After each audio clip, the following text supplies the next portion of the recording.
how would you describe the process of applying to veterinary medical school, and what advice would you give someone going through the same process? So I would definitely work in a vet hospital if you're interested in applying to vet school. Whether it's a horse practice or a small animal practice, even if you're considering going into it and not actually practicing and doing something more like instrument development or research. There's a lot of research available for veterinarians. Still work in a practice and see what it is like. It also gives you connections, because when you apply in veterinary medicine, when I went to school, there was only 27 universities in the country. So you do the math, there's less than one per state. It is extremely difficult to get into vet school, and it's not uncommon for people to have to apply 2 or 3 times. And there are some states in New York State residents, it's Cornell. So we're lucky that we actually live in a state that has a vet school. But I actually didn't go to Cornell. I went to University of Minnesota because I was waitlisted at Cornell.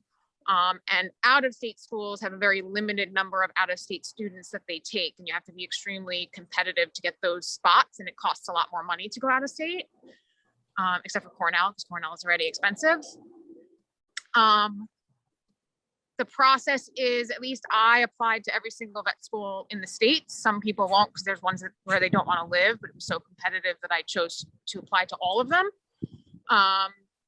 Some people, if they don't get in the first time, will apply to out-of-country schools. So there are accredited schools in the Caribbean. Some people go to school in England. Some people go to school in Italy. There are many out-of-country schools that you can attend and then come back and practice in the United States. Some of them, it is more challenging when you come back, because you have to pass certain certification tests in order to practice in the US.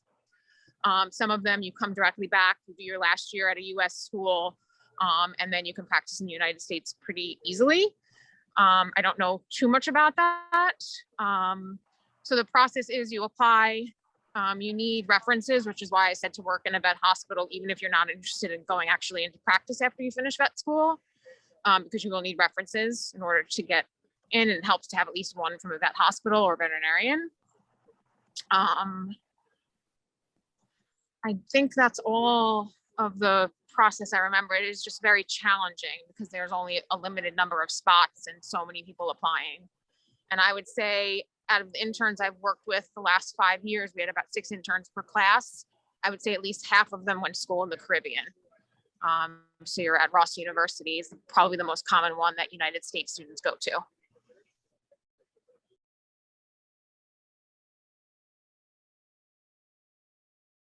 Make sure to check out the My Career tab on the BC Navigator app, where you can track your career progress based on the amount of credits you've earned, stay updated on upcoming events from the Magner Center, and watch our videos for insight and advice on your career field.